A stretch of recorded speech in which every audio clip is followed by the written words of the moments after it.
আমাদের জন্য নিউজ করছিস, তুই আমাদের জন্য সবসময় নিউজ করিস, তুই বাহিনীর বিরুদ্ধে প্রতিবাদ করিস, ভুক্তভোগীদের কলার কথা তুলে ধরিস টেকনাফে। তোর মতো প্রতিবাদী সাংবাদিক থাকার কারণে এগুলো হচ্ছে সবসময়। তুই কেন প্রতিবাদ করিস? মারধর করা হয়েছে, আমাকে শারীরিকভাবে আমাকে হেনস্থা করা হয়েছে, আমাকে ক্রসফায়ার দিতে মেরিন ড্রাইভে নিয়ে গেছিল। আল্লাহ আমাকে আপনাদের দুয়ায় বাঁচাইছে। আমি বাংলাদেশের স্বরাষ্ট্রমন্ত্রী এবং বাংলাদেশ সরকারের যে অন্তর্বর্তী সরকারের যে স্বরাষ্ট্র উপদেষ্টা এবং অন্তর্বর্তী সরকারের প্রধান উপদেষ্টা ডক্টর মোহাম্মদ ইউনূসের কাছে সুস্থ বিচার চাই। নৌবাহিনীর যে কন্টিনজেন্ট কমান্ডার এবং কোস্টগার্ডের যিনি স্টেশন কমান্ডার, ওনারা 10 লক্ষ টাকা বিনিময়ে আমাকে এই ঘটনা ঘটিয়েছে। মাদক কারবারি এবং কিছু আমার শত্রুপক্ষের সাথে মিলে এটা করছে ঘটনা।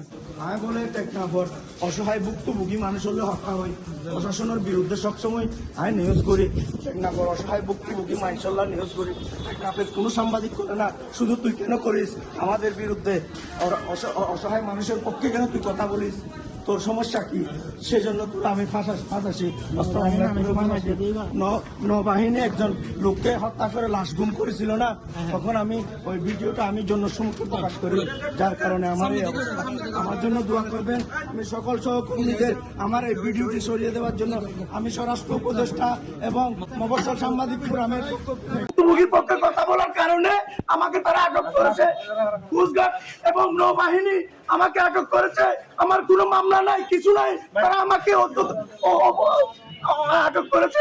আমি বাংলাদেশ মাননীয় সরকার ডক্টর ইউনূস এবং স্বরাষ্ট্র উপদেষ্টার আমি তীব্র প্রতিবাদ চাই। আমার এই সুষ্ঠু তদন্ত করার জন্য প্রশাসনের নিকট অনুরোধ জানাচ্ছি।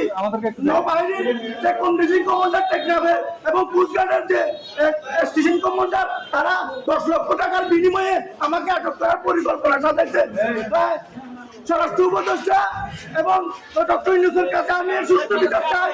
অনেক গণমাধ্যম কর্মী আমাকে তারা মারধর করছে, আমাকে মেইন ড্রাইভে নিয়ে যাওয়া হয়েছিল দেওয়ার জন্য। নৌবাহিনী এবং কোস্টগার্ড আমাকে আল্লাহ বাঁচাইছে। আমার বিচার চাই। আমি কোনো কিছু করি নাই, আমি সুস্থ বিচার চাই। আপনারা এইটা একটু দেশবাসী, সহকর্মী, সাংবাদিক বন্ধুগণ, এটা একটু আপনারা প্রচার করবেন। আমি একজন সহকর্মী, আমি একজন সাংবাদিক, আমি দেশে জাতির পক্ষে ভুক্তভোগীর পক্ষে কথা বলাই। আমার বিরুদ্ধে অবস্থা করছে তারা। আমি নৌবাহিনীর পুলিশ কমান্ডার, আমি থেকে আসার পথে শাহপুরদ্বীপ থেকে আমাকে তুলে নিয়ে তারা অস্ত্র মামলায় বাজাইছে আমাকে। আমি জড়িত নাই ভাই, আমি এর বিচার চাই। আমি এর বিচার চাই।